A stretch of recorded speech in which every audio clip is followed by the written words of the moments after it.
All right, Marissa, here we go. Can you hear me? I can hear you. Okay, beautiful. Fire. Thank you for bearing with us. This is a brand new AMP, which Amazon created like a year ago. Literally, it launched a year ago. And so we're still learning how to make the technical component of it seamless. But anyway, thank you for being here. Thanks for having me. I'm excited. Where are you at? I'm home in Maryland. I'm finally getting to enjoy just being home and not traveling the world for once. Okay, nice. Well, where have you been traveling? And well, I retired about a year and a half ago, but before then I was everywhere. Italy, Russia, Spain, Hungary, Turkey, France. So I was quite a few places. Word. Well, we're gonna get into all of it. This is hopefully not going to be the type of interview that you do all the time, where you like hear the same questions and it gets robotic. So, but this is the robotic part that I'm gonna do, which is a little bit of an introduction for you. Just like tell everybody who you are, where you come from, etc. And your resume is very impressive, so it's gonna take me a second. Marissa went to St. John's High School in DC, which is where I first met her when I was a freshman. She was a sophomore. Marissa, I'm going to really hammer this point home over and over and over again, but I don't know if I can state it enough that Marissa was like in an era where DMV basketball was in its peak. Marissa was among the very, very, very top stars in the basketball world at that time. She was like, um, it was just she was somebody that you knew of. She was a name that you knew even before you saw her play. You knew her name, and this was like pre Instagram, YouTube. This is like you see her name in the Washington Post every day, and then when it's kind of cool because it's like it's almost like in Game of Thrones or some shit where you hear about like a fierce warrior and you hear about how they fight and shit, but you don't really see them until you get on the battlefield. So I got to St. John's. Now you're hyping Nah, but ahead. but I mean, okay. Well, tell me, stop me if I say a lie, okay? So St. John's High School is in the WCAC. That's probably the most competitive conference in that whole area, and you know, this was a time when Dante Cunningham was at St. John's, who went on to play at Villanova and in the NBA. Dwayne Anderson, who went on to play at Villanova. Chris Wright came through. He went on to play at Georgetown. Nolan Smith came through. He went on to play at Duke. He was an NCAA champion. He was an NBA star.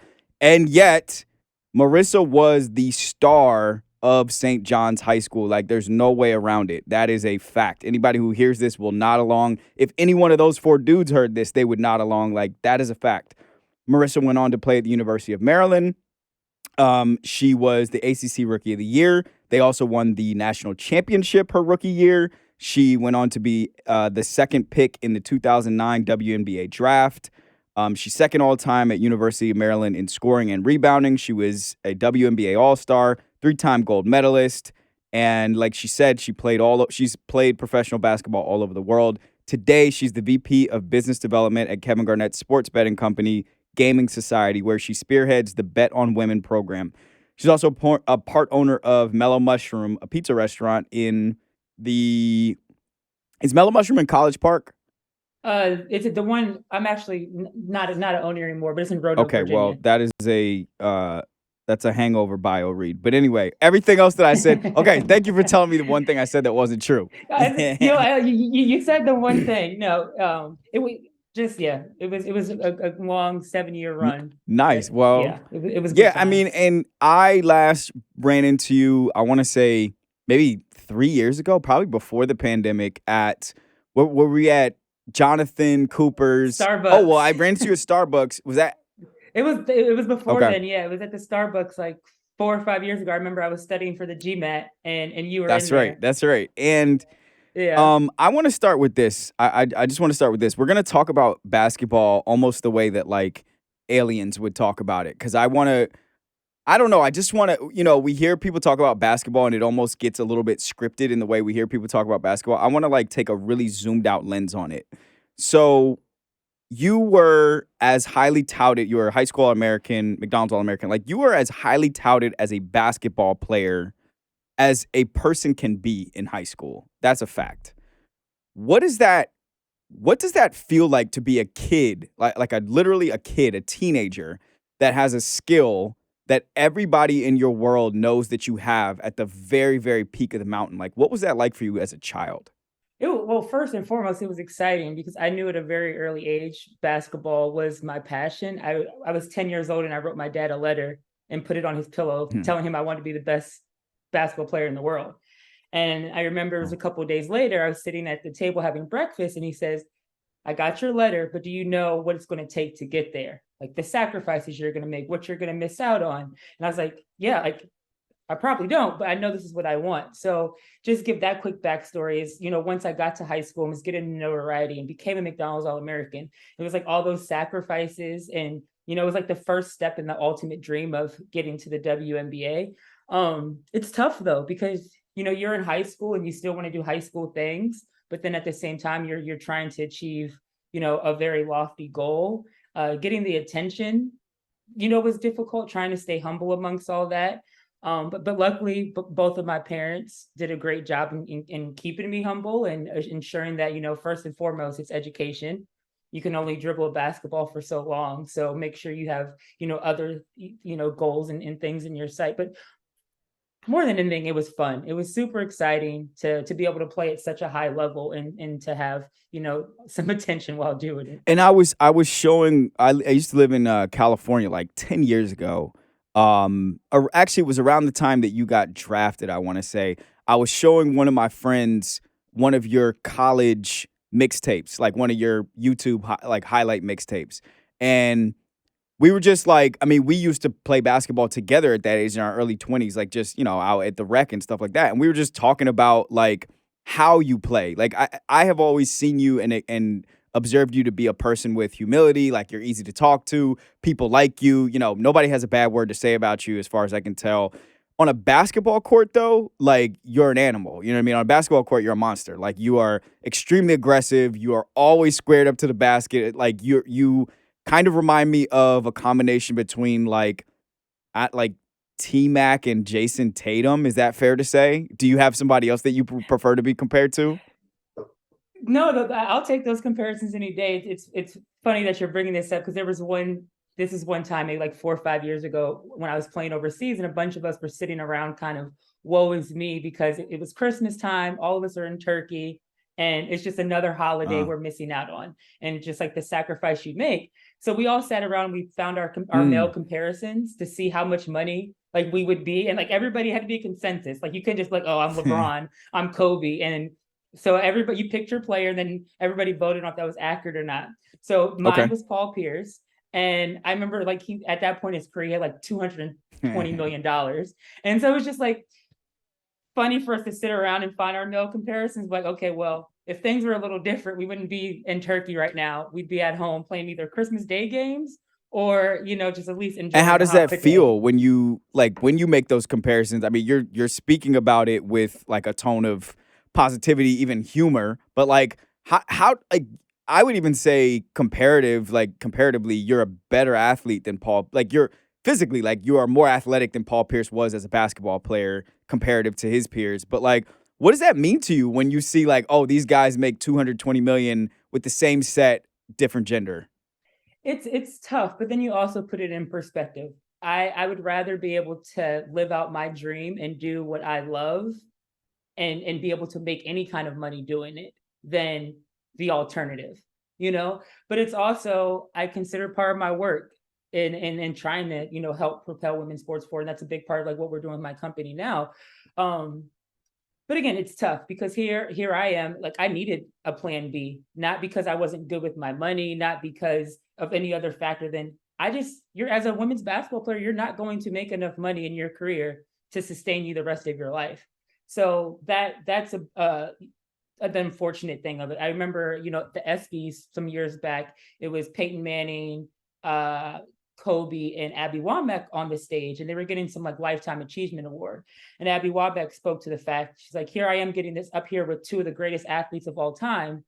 All of us retired, but their bank accounts look way different than mine. I'm still having to hustle. I'm still having to find, ways to support myself and my family. So those discrepancies, are unfortunate, but again, it's all part of the work. these women's professional leagues have not been around as long as the guys, so it's going to take time. And it's about the visibility and investment. My opinion, women's sports has never been a demand problem. It's always been an investment problem. There's always been an audience for it. It's always been a great product. It's just kind of getting the people with money and influence and power to truly believe that and put their money where their mouths are. And you do stand among those people from a skill set comparison. Also, like, just for anybody who's watching or listening and hasn't seen you play or hasn't stood next to you, like, you're at least 6 feet tall. Like I said, you're a super athlete. Um, how does it feel walking around the world knowing that you can cook just about anybody that you stand next to in basketball? Like, how does that feel knowing you can fix up anybody you meet? It does feel pretty great, especially when like I'm home in Maryland and like when this is home. So and playing at University of Mhm. Maryland, what we accomplished there, I do when I'm out get recognized fairly often. But the best is when it's like the guys are like, "Oh, I can beat you." I was in Lowe's the other day getting weed killer, and this guy's like, "Oh, I can beat you," and it's just like so annoying. One, because if I was a man, you would not be saying that at all. You wouldn't be checking me. So Right. like let's unpack that like real quick. But two, there's no chance. Right. There's no chance Yeah, you it's can not beat me. Like true. there's no chance. So like I've been playing in a rec league with one of my friends. So that's been fun. Because some of the guys in the rec league do recognize me, so they try to go extra hard. And I'm like, I'm just out here for a good time. I'm not trying to like I don't have anything to prove, but the competitive nature in me has to show them, like humble them real quick. Yeah, for sure. No, it's definitely not true. I've seen you hoop. I've seen you hoop with guys. I've seen you hoop with really, really, really good guys, like guys who would also fix up that guy that you saw at the weed killer store. So it's definitely not true. Okay, you talked about. All right, we have. We're gonna come back to basketball. We're gonna come back to business. I want to know a little bit just about like life as a prodigy. So you talked a little bit about your dad telling you there are going to be these sacrifices you have to make for the rest of your life. To steal the spotlight for 2 seconds, you know, I'm on a sprint right now that started probably 7 years ago. You know, in entertainment and media, and I'm an adult, but it has required similar sacrifices. Like you start missing stuff for people that you care about, and then it becomes more distant, and then all of a sudden, like, you're realizing you're having fewer and fewer people that you're close to, and that's been difficult for me as an adult. But like you got started down that journey as a 10-year-old, as you say it. um I'm curious about the people like Jonathan Cooper, as an example, the people who have been able to stay close to you or stay in your life, stay friends with you. What is it about those people that have allowed you to be able to stay close to them even while making all these sacrifices and not having time to be everywhere? I am big on people and community. Like my folks in my circle mean so much to me. They're people I hold near and dear. And somebody like Jonathan, we met sophomore year in homeroom, and it was when Diddy's Making the Band was such a big thing, and that's how him and I just started to click, was off of Diddy Making the Band, and then those conversations started to come about basketball. Then just the relationship grew. But I think with Jonathan, he's good folks. Like you know him. He's a good person. He's somebody you want in your corner, and he's somebody that's always been supportive. You know, when I in my days at Maryland, always checking on me, watching games, texting. Playing overseas, staying in contact. When him and his wife lived in Minnesota, whenever we play the Lynx, they always made sure to be there. So I've always appreciated his willingness to stay connected. And it's hard to be friends with me. It's hard to have any type of relationship with me, especially well, more so when I was playing. And I say that not because I'm a difficult person, but just because I'm never in one place for too long. So it's like, to your point, the understanding, like, you're on this grind. And I think what I like about sports so much is it mimics life in so many ways. So like what you're saying about like your sacrifices, it's the same, but it's just having those people in your corner that get it. It's not personal.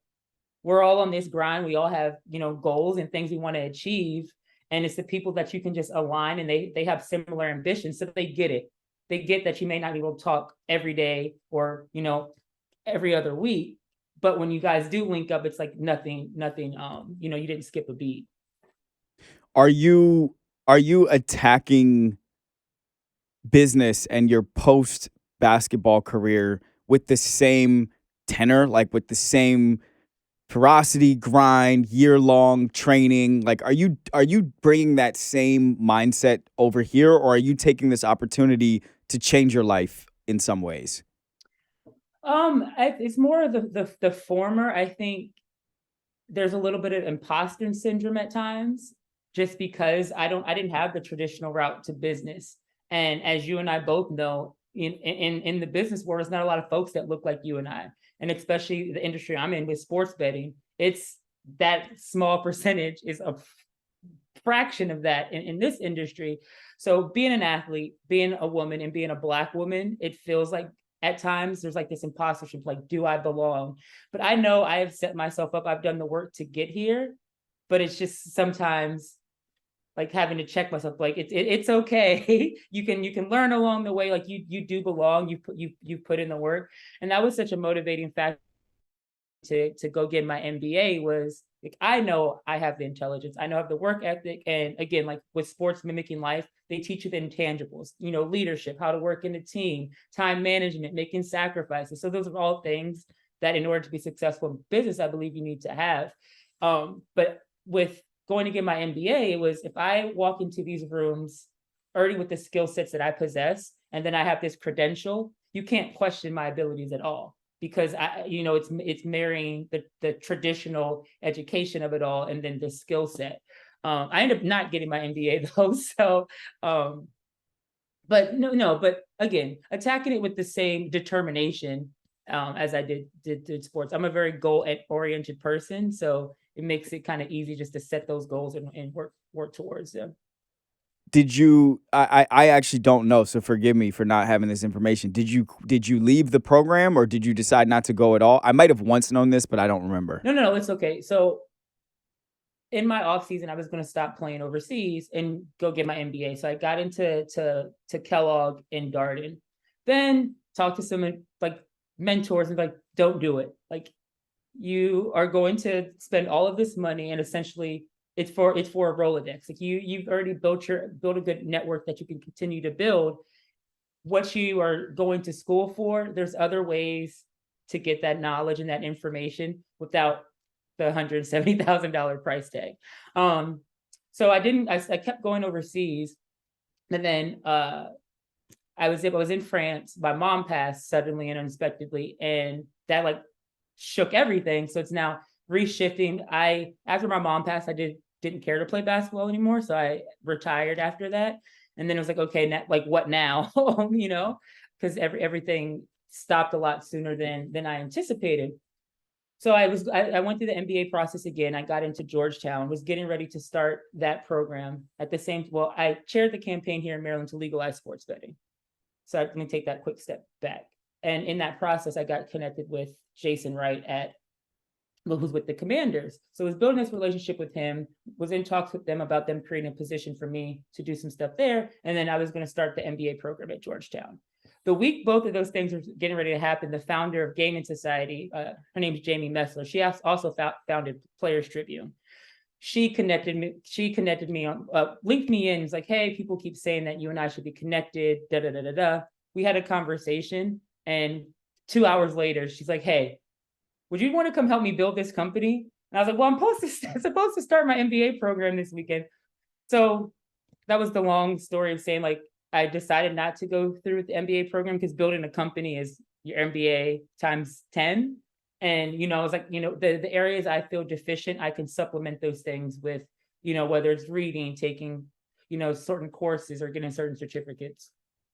Yeah, no doubt. I'm very pro, like, just get the experience, just jump right in. I remember when I was working at Google and people would leave to go get their MBA, and the joke was like, you're leaving Google to go get an MBA so you can get a job at Google, and it just kind of felt ridiculous. But I'm gonna be careful here, and I'm not gonna stay here long, but I'm curious. Um, as an athlete and as someone who has been a star athlete under spotlight for so long, since so young, and who I imagine has to always just, like, no matter what's going on in your life, you have to keep pushing pushing yourself to the next phase. Um, when you lost your mom, were you able to take a break from pushing yourself? Were you able to like I can't even imagine what that was like, and I'm curious just like did your mentality as an athlete have to shift in any ways to take care of Marissa, the human being? It was tough. Like my mom, my best friend, super close with her. Like there wasn't a moment in my life that she wasn't there for. Like I know everybody says their mom was the best, but my mom definitely, if there was a Hall of Fame for Mm, mom, she would have been a first ballot. Um, it was tough because your whole world alters and shifts. So I didn't know how to handle it. It was the first loss I've ever experienced. So there's literally this huge shift, and it's an outer body experience. Like there's still times I'm in disbelief and don't like I'm discovering who this new Marissa is. I still am. It's been 2 years, and there's days that I feel like it's just happened. There's days where I feel better. Um, so like I said, I didn't care about basketball anymore.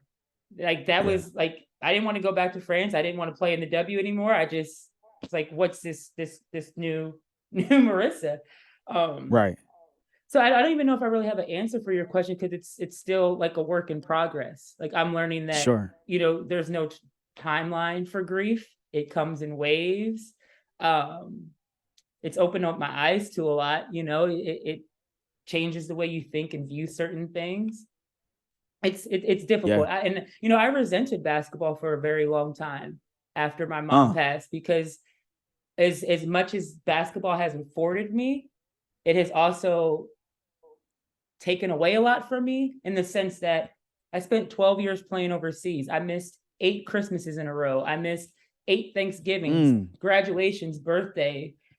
So I come home and I remember there was one year I came home, my dad looked visibly older. And it like really hit me mm, in that life didn't stop when I was overseas. So, it's like time was still going on and you're like, okay, continue to see what you're missing out on. So for a very long time, I resented what basketball took from me, and that's time. I like I mentioned earlier when we're in the chat, why people are so important to me, and mhm. my mom was the pillar of all of that. So the fact that I felt like basketball took away so much time from me, especially like those 10, 12, 13 years playing overseas, like I felt Yeah. so many memories were stolen from me and moments because I was overseas in these foreign countries and missing out on things that I think people in general, society, we take advantage of it, or we take for granted just those small moments and the holidays, the birthdays, the cookouts, the get-togethers. Like I was at my niece's baby shower on Sunday and seeing family I haven't seen in literally 10 years because normally like last weekend was the start of the WNBA season. So I would have missed the baby shower because I would have been playing. Right. So it's like even that Right. that meant so much to me, which I'm sure other people in the room, it was just like another thing. But for me, because Right. I normally miss those things, like it was super important for me. I think that's I mean, I'm realizing I haven't clocked it fully. Like I think that's sort of underrated is it's not just the money discrepancy that is a weight sometimes for women who are professional basketball players, but also like having to go play overseas. I used to live, I've lived in Europe a couple times for a couple different jobs. And I think you can take for granted how distant it makes you feel to be on a completely different time zone, not like Pacific time, like 6 hours ahead. Like your day is ending as the people who you love, their day's starting. And you get more and more distant moment over moment just because you're almost living in a different day than they are. I'm curious, and I actually want to touch on Brittany Griner in a second, but just to stay in the international experience, I also think I think something we take for granted or we misunderstand is when when you all go to play in other countries, I think we think of it as just like you're over there. We don't even think of it as like these are different countries. You know what I mean? Like they don't it's not like playing in France is the same as playing in Russia, is the same as playing in Serbia. Like these are different countries. So could you tell me a little bit about maybe the most enjoyable experience that you had playing overseas and maybe the least enjoyable experience that you had playing overseas? Yeah, that's an easy one. My favorite times overseas. You know what? I'll start with the bad, and then we'll finish with the good. Turkey Mm, was not an enjoyable experience. Um, mm. just it being like an extreme patriarchal society, Ah. and just their way of thinking is much different. And I played on one of the top teams there, Fenerbahce. Great, like they're one of the top soccer clubs in the world. So it's in Europe, soccer rules everything, but they had every team. You lose one game, it's the end of the world. We lost one. Mm. We literally, the season I was there, we lost one game in Turkish league, and that one game, the president didn't pay us for 3 months because he was so pissed. And then Wow. the way they talk to you, the way they treat you, is very like, "What have you done for me lately?" Like you almost feel in that environment like dehumanized in many ways. Like you were literally there Mm. just to win them basketball games. But then too, like there's a lot of turmoil in Turkey, and let me stop and say it is a great country. Like there were great people there. I still have friends that are Turkish that live there, so I don't want to make it like it was a completely bad experience. But the basketball was hard, and there's living through suicide bombers. There was one Oof. game that people were throwing batteries and snow on the court, so the riot police had to come in, throw tear gas. Game is delayed 45 minutes, and then we have to finish the game with remnants of tear gas in the air. I had a friend come. Wow. Yeah, I had one of Shit. my one of my best friends come visit me, and this is when I was playing in Istanbul. We wanted to go sightsee, so she wanted to see the Blue Mosque and the Grand Bazaar, both of which I had been to before. And that this is just for context of the story. So we go to the Blue Mosque. We get there. We take the subway, and we're deciding between going to the mosque first or going to the Grand Bazaar. So let's go to the bazaar first. The Blue Mosque is a quick, a couple pictures. Da, da, da, da. So we go down to the Grand Bazaar. It's underground. It's beautiful. And as I'm walking, I'm like, this is crazy. Because I'd been like my mom had come to visit already. So we've been there, and it's usually packed like shoulder to shoulder. It was like empty. I was like, this is really weird. Like there's usually more people in there. So we're sitting where we sit down for some tea, and these guys walk by, and they're like, American, American. And whenever I'm overseas, I never said I was American, because Mm. that's Yeah. one thing I learned playing overseas is we are not well liked.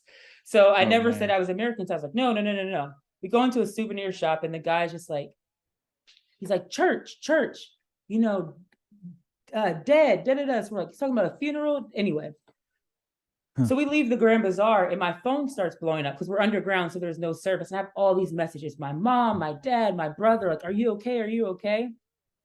Seconds before, like as we were deciding where to go, there was a suicide bomber outside the Blue Mosque. So Jesus. if we would have made the decision to go to the Blue Mosque first, there was a very very high Wow. chance that we would have been there when the suicide bomb went off.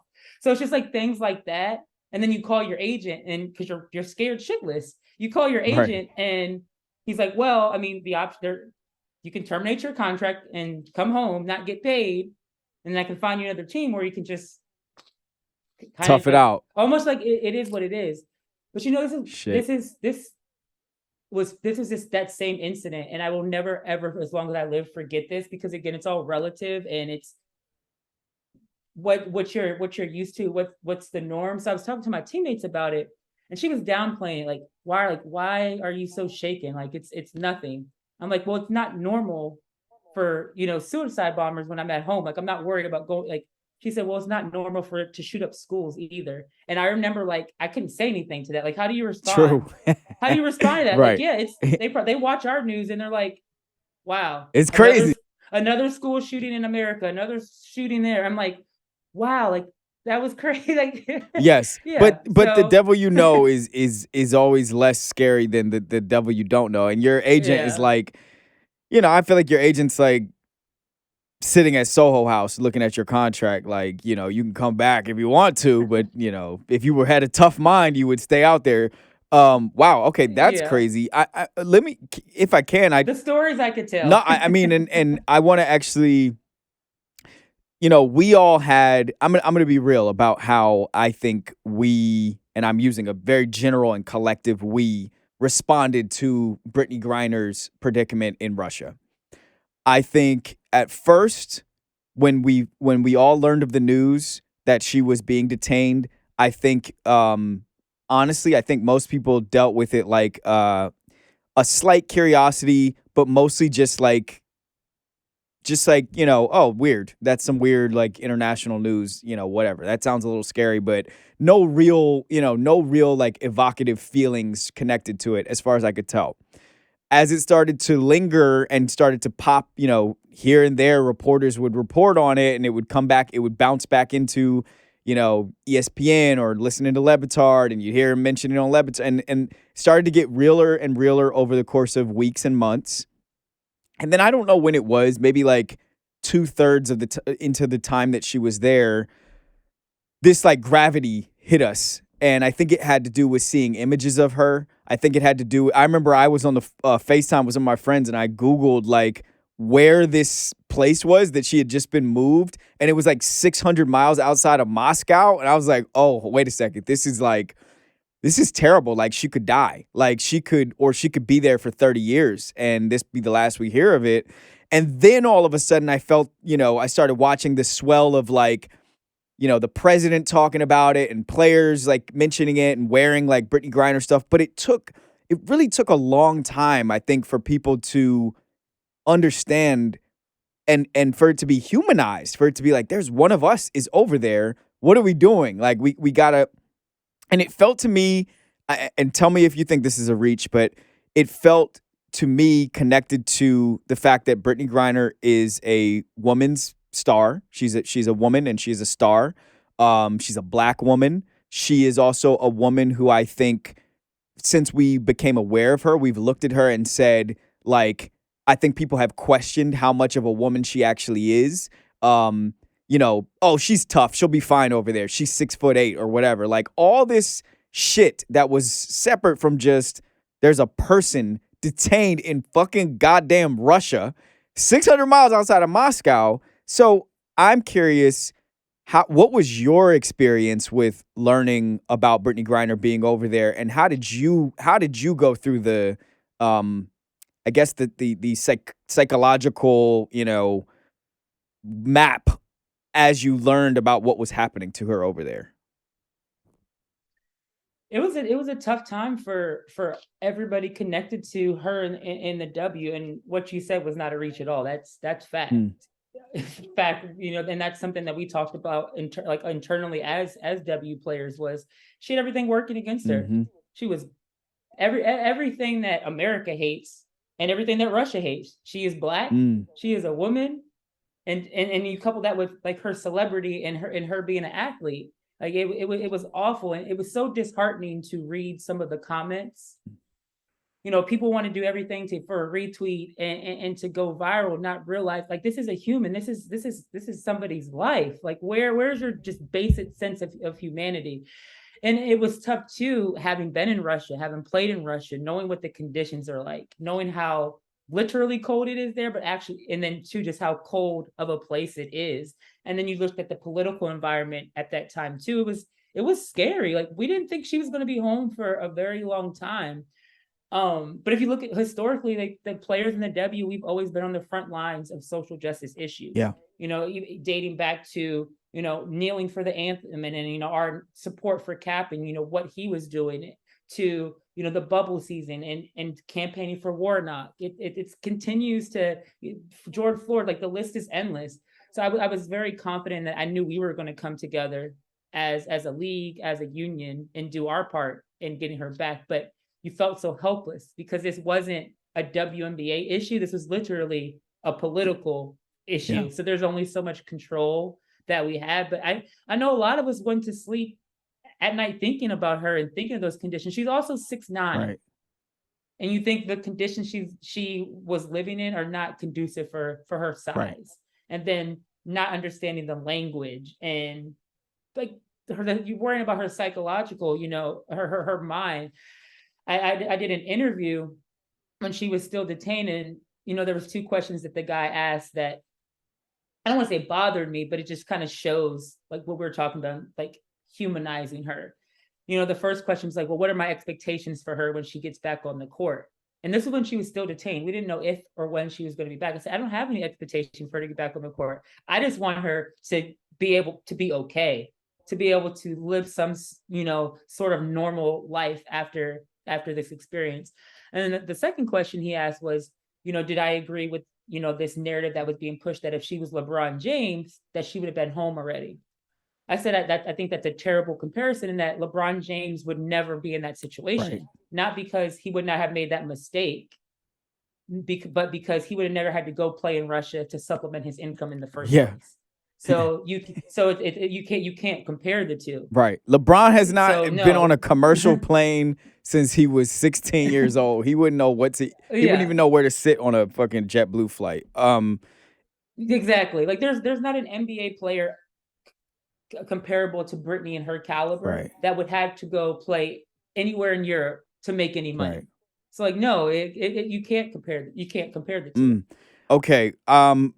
I want to talk about we got about 20 minutes left, and I want to make sure we've now talked about feelings and Russia and social justice, and I want to make sure we talk about basketball. Because I do want to you're an absolute prodigy and expert of basketball. You've mastered a craft. You're in the 99 percentile of the 99 percentile. And I think that's what many people aspire to in whatever they do. Not most people, but many people. And I just want to talk about I want to ask you some everybody with a microphone is a basketball expert, so they think. And I want to ask you some real basketball questions to so that I can try to learn what basketball is actually about. So we're gonna play a little bit of music and then we're gonna come right back. Josh, we're gonna be okay playing music, right? All right, cool. And what are we gonna play? God damn, it's a lot of people on here today. This is fire. This is the most people that ever been on here, Marissa, by 3x. That's Okay. crazy. Oh man. What's up, people? Wow. All right, give me 1 second. Hey, okay, Marissa. Next thing here. Marissa, can you hear me? Oh, I can't hear Marissa. Oh shit, it's my own fault. As usual, it's my own fault. Marissa, I usually am fucking some shit up over here and spazzing out on people for not having it right. Okay, we're back. All right, I'm putting the app off my phone because I don't want to see who's here. All right, Marissa. So, okay, here's the thing. I'm gonna let y'all all the way in, right? The high school that I played for in my freshman year of high school, I was on the freshman team, okay? So that was the lowest of the low. And Marissa was the absolute star of not just the varsity team, but of the fucking whole conference, of the whole of the whole city, okay? Um, but she was cool as fuck. As it usually goes, I think when someone's at the top of something, everyone beneath them kind of looks the same. So it's like she didn't treat me like an asshole because I was way worse than her. Whereas some of the guys who were kind of the guys were all clawing, jockeying for their position. So there was a lot of asshole shit in between. And I ended up transferring to my local public school because it wasn't worth me to ride the bench at a really great high school when I could go play for a school that was, competitive, but not the top of the fucking shit. So I remember Catherine DeStefano, who was the head varsity coach's daughter, who was a teammate of Marissa's, who was also a baller. She would I don't know, Kat would kind of give me the inside scoop on what her dad thought of my game, what the coaches thought. But one time after freshman tryouts, this is going to be embarrassing to you, Marissa, but I've held on to this. After freshman tryouts, I made the team, whatever. I was happy, whatever. But Marissa had watched the freshman team try out. And Kat was like, "Oh yeah, Marissa said she said you could play." She said your game was just, and I forgot exactly what term she used, but the term was basically saying I'm nervous. she was basically saying you need more sauce in your game. Your game is too fundamental. You need some more personality in your shit. So, and I really held on to that because I think you were onto something. But I want to ask you. Okay, this is gonna sound basic, but you're an expert, so I got to know. Assuming someone has the physical attributes, the ability to practice, and work at their craft, etc. I'm gonna use an analogy. At the heart of writing is point of view. Okay, if you got everything else being the same, the thing that makes one writer, quote unquote, better than another writer is, do they have a point of view? Can they circle it, and nail it? What's the key to basketball? That's a layered question. The key to basketball. I mean, yeah, like you said, you have to have like the physical ability in it, but I think what separates the goods from the great is the mentality. Is literally your mentality and your mental. As I continued, like each level that I got to, it's like high school. Like the pool gets smaller, high school to college, college to the pros. But what the separator always seemed to be was work ethic, one, and then two, like who was mentally tough, who could miss 100 shots and then still take the 101 shot. So I think honestly, it's just the mentality. And once I got to the pros, that on like I have always been and prided myself on working hard and being in the gym and doing extra. But again, like the pool got smaller, so it's like elevating that. Like at each level, you had to elevate what got you there times 10. And I got when I got to the professionals, to the pros, and just saw how the elite of the elite work. It's like, man, like it's even more work than it was in college. Like I always was the hardest worker in college. Now, like how do I find a way to be the hardest worker at this level?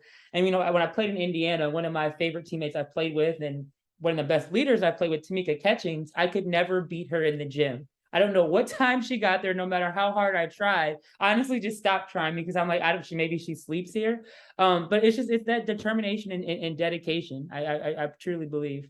There's a couple things I want to say to bounce off of that, and then I will save some for when you're gone as I reflect on this conversation with the audience. But I used to coming out the gate in this business. I used to work with Spike Lee, and I remember he would always invite me to these different like coffee shops and random shit, whatever. And sometimes our meeting would be at like 6 in the morning before he had to go to set. So I would try to get there at 5:30. I remember I walked into this one in Dumbo, and Dumbo's like right next to the Manhattan Bridge, like facing Manhattan in Brooklyn. So I walk into the coffee shop. The coffee shop's probably opened at 5 in the morning because the tourists come through. And I like found this little spot in the back corner to sit at so I could watch the door to make sure that he saw that I was there before him. I'm sitting there with my coffee, and then I hear the fucking toilet flush behind me, and this little nigga comes creeping out, and he's like, you're never gonna beat me in here. You're never gonna beat me in here. So I relate to that thing. So okay, I understand like preparation, work ethic, all these things that happen before you get on the basketball court. But I want to know like actually on the court, like what is what is the point of this thing that everyone is doing? Obviously, it's for one team to score more points than the other team, but like it's like if everybody could just lock into this one mission, like what is the mission? Like what is the thing? I know I'm asking for something ridiculous, but I'm trying to like really boil it down. The mission on the court. Yeah, like when I see you play, and this when I see you play basketball, you look possessed. Like you look like you have you're so dialed into what is the point of me being on here on this court. Like it looks like muscle memory, but it also looks like focus. Like you look like a Navy SEAL about what you're doing. Like what is the mission? Like what are you doing? It's the love. It's the love of the game. I outside of family and friends I have, I've never loved anything as much as I've loved basketball. It's given me so much. It's been a passion of mine for so long. I'm a naturally super competitive person. But I think when you put so much into something and you work so hard at it, and you're able to do what you're passionate about every day, like that, it's inherently in you, I believe, to just go out there and do your best and work your hardest. And I hated to lose. I hated losing more than I liked winning, and setting goals for myself and wanting to achieve a certain thing, and not wanting to let myself down and fall short of those goals. But I think the possession and the passion you see when I was on the court is just it's all from my love of it. Basketball has given me so much. I would be doing basketball a disservice to when I'm on that court not be giving it my all. Basketball has afforded me my best friends in this world. It has afforded me the opportunity to travel and see so many parts of this world. It's shaped my worldview. A lot of doors have opened for me that I don't want to say not necessarily would have opened otherwise, but I'm never been naive to the fact that if I was not a good basketball player, that it would have been a much harder journey to get to where I am business wise, or to be in some of the rooms that I'm in and having some of the conversations that I'm having. Like I've never been naive to that. Um, so I definitely got sidetracked, but it was the love of the game for sure. The love of the game. What do you love about the game? Like not, not I mean the game. Like I was having a conversation about with a friend last night that I'm going to come back to again when you're gone. But he was talking to me about like like you're a writer. You obviously love writing. You love communicating. You love the written word. But like I also love this. Like I love lights and cameras and an audience and feeling like what I'm saying somebody else is actually going to connect to it and it's going to affect their day and all this other shit. Like so I want to know for you the game itself, like the craft itself, like not all the other stuff that's connected to it for your life, but like literally Marissa on a basketball floor with a basketball. Like, what do you love about the game? It's going to sound super corny, but it's poetry in motion. Like when you watch a basketball game and you see when you're making a move and you kind of it's creativity in a way, and it's probably not Yeah. what people think of it in the traditional sense of when you hear people talk about creativity and being able to create and be an artist. Like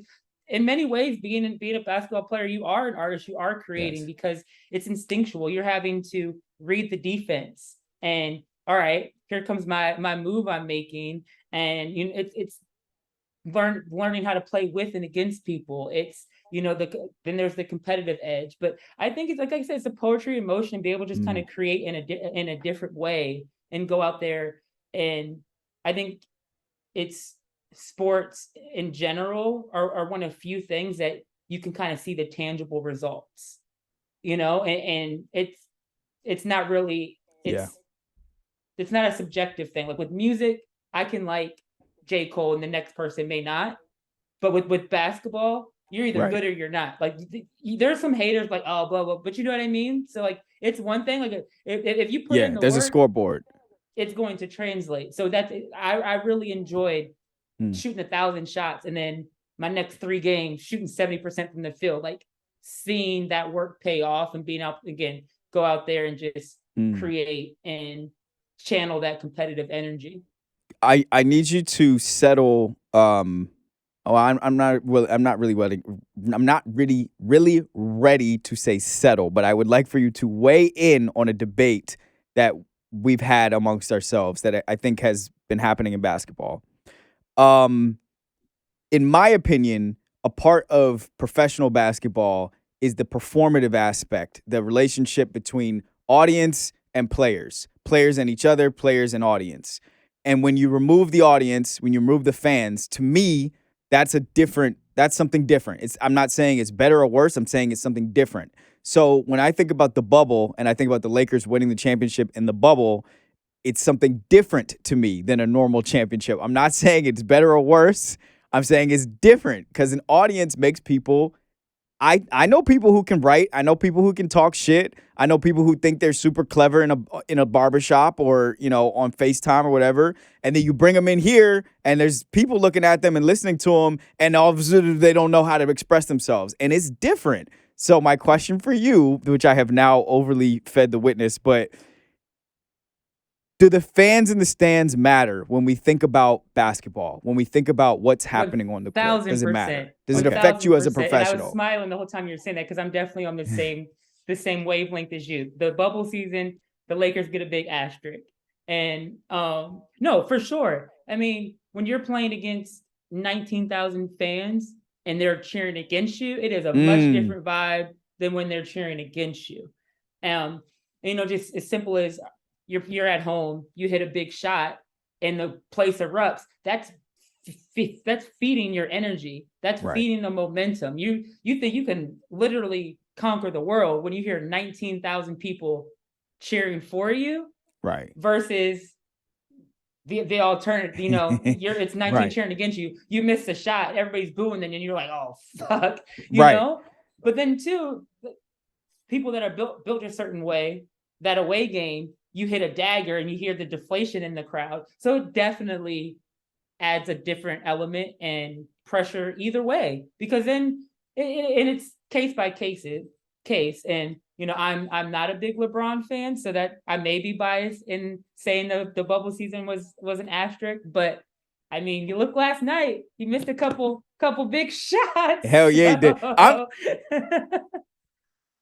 I'm also not a big LeBron fan. I feel like so now I am willing to say that your statement is declarative and not a weigh-in, but it is a gavel crashed onto the floor. So I do want to ask you though, why are you not a big LeBron fan? I'm always curious why We other might need people a are not LeBron whole new fans. episode just on this topic, but the brief of it We could is do I that. was a big LeBron fan his early days, Cleveland. When he left, went to Miami, like that's when it all went down from hill for me. I'm old school in the sense Mm, of, if you're going to be the self-proclaimed chosen one and king, do what Kobe and Jordan and other, I don't want to say other greats, what the GOATs did, and force that team, that organization to build mm, around you. I just don't think he has that killer in him. Look at the game last night. First half mm, came out and it was predictable. I mm. wish if I could have bet on that, I would have, because I knew he was going to come out killing. And then the second half, he was so passive. There was one possession he literally stayed at the top of the key the entire time and didn't move. And for me, it's like, your back is up against the Mm. wall. This is an elimination game. You should be shooting every shot. You're the king, right? Like, so I just I You're don't the king. I don't think he has that killer in him. I'm not one of those people that's like, oh, LeBron sucks. I think LeBron is a Damn. great player. He's a generational player. We'll never see another player like him, in my opinion. And what he's been able to do and to sustain his longevity and to have such hype and exceed that hype, never have a scandal. Very, like, yeah. So I'm not one of those people, but I just don't think it's Jordan and Kobe, and then like LeBron is somewhere else. There it is. Boom. Okay. It is spoken. Last question for you, Marissa. This question comes from our producer Morgan, who is a fantastic producer, who was also a college volleyball player. So you all have that in common, at least that you were both college athletes. The question is this: I don't have my notes out, so I'm going to paraphrase it. Uh, the I believe Angel Reese has, if she doesn't have the biggest NIL deal in women's college sports, she has like one of the top five. I think she's going to make like 1.3, 1.7, something like that, $1 million next year just on, marketing deals. Um, how do you think that first of all, I know you got to be like, what the fuck? Why was I not born 10 years earlier? But Literally. how do you think that's going to affect, uh, like, how women structure their careers, how they think about their professional careers, and the money that they make at the next level when they, you know, get into the professional ranks? So I have a lot of thoughts on NIL, and especially with women's sports. Mhm. I think with women's sports it's much different than with guys, because with guys it is skill based. With women, it is popularity and aesthetics based. If Mm. you look at outside of Angel, because Angel, she's a good basketball player, but if you look at the female athletes that have the top NIL deals, they're not the best athletes. Mhm. They fit this pretty girl image, and Mm. they're marketable. And I'm gonna call it like it is. They're usually cute little white girls that, Mhm. like the Cavender twins that played at Miami. They started at some school in California. I can't remember. Not very good basketball players, making millions of dollars. And they leave now. They're doing stuff with Jake Paul and his company. So it's so layered. So you're on the women's side, and especially women's basketball, that the best players are not the ones getting the NIL deals. They're again, everything I just said, or they're the folks that just stay on social media constantly. So I think Mm. that's unfortunate, because a lot of the best players aren't being able to monetize. So that's one. And I also think Mm. NIL is just a band-aid that the NCAA put over a larger issue. in that Yep. this should have been done this is the bare minimum they could have done. This should have been done 10, 20 years ago. Like, you're giving me permission to monetize off of my name, my image, and my likeness. That's ridiculous to me. But again, it's a band-aid in that NCAA is still making billions of dollars. These schools are still making hundreds of millions of dollars. Every athlete is not able to monetize off of that. So again, band-aid over the larger issue. It's like, all right, here, you guys, we're doing something now. Don't look at the real issue. Because again, if you're not popular, if you're not, fit this image, you're not able to monetize. And there's this common misconception that these players are getting NIL deals and they're all for money. They're not. A lot of these deals are for, say, I get a Buffalo Wild Wings sponsorship. Here's your Buffalo Wild Wing card for free food. Right. Here's your Giant gift card. Here's Right. your Nike pack. So a lot of times it's not for actual money. So while I am very happy that NIL is here, I don't know if they thought it through enough. And my biggest gripe is we're setting these athletes up for failure, in my opinion. How are Mm. you're allowing them to access tens of hundreds of sometimes millions of dollars, but you're not giving them the tools to be smart with that money. I Mm. think it should be mandatory that these athletes have some sort of financial literacy class, because a lot of these athletes, and this is, I always feel like now, dang, I'm like that generation that's like, oh, kids these days, Yeah. back in my time, That's us because now. It is. it is us. But a lot of these players that are getting the NIL deals aren't the best players, aren't Uh-huh. the so a lot of them won't make it at the next level.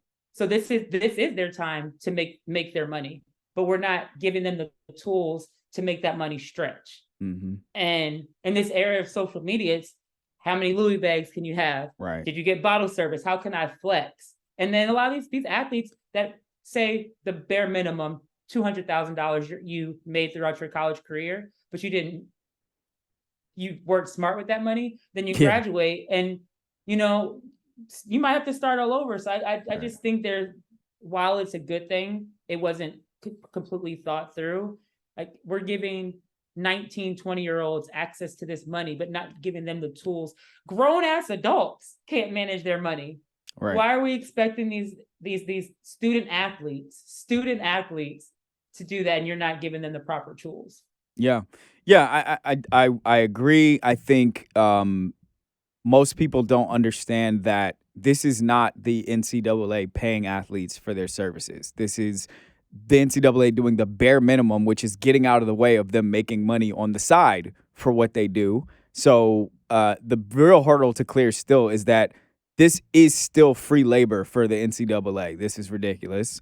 And I agree with you also. You hand somebody, like I made $200,000 before. Like, you don't really understand what that isn't until you make that money, like, and how far it doesn't stretch, especially when you have a lifestyle to a lifestyle that you're projecting, that you're trying to keep up, which I think a lot of these young people who are marketing themselves do. And they're susceptible to predators. They're susceptible to agents now, the same way that professionals are susceptible to agents. But like, you might have a great agent, but just like your agent who was at Soho House telling you get your ass back on that floor in Turkey and let them batteries hit you in the forehead. Like, now they're saying that to 19-year-olds. You were an adult. So anyway, I digress. Marissa, this has been fantastic. This has been exactly what I want this show to be. And the show is so young. So I'm really grateful for you to even come through here. I think a lot of people like to, I've seen it every single cycle. People like to wait until they see that something's popping before they jump on, or wait till they see, someone who they think is a bigger star than themselves go, and then they pull up. And I feel like you just jumped in blind, and I really, really, really appreciate that, man. So thank you. Thank you. No, I appreciate you for having me. You're doing big things. I have your book on my coffee table. People come over and open it and check it out. So I've always been a fan of yours from afar, and will always be a supporter. Likewise. All right. Thank you, Marissa. Marissa, we're going to let you feel free to stick around and listen to the show, but I know you got plenty of shit to do. Also, you're really good at this. So, I don't know if this is something you're in already or if you're getting into this or whatever, but I'm here, man. I would love to figure something out with you if you ever want to do something I like this. appreciate it.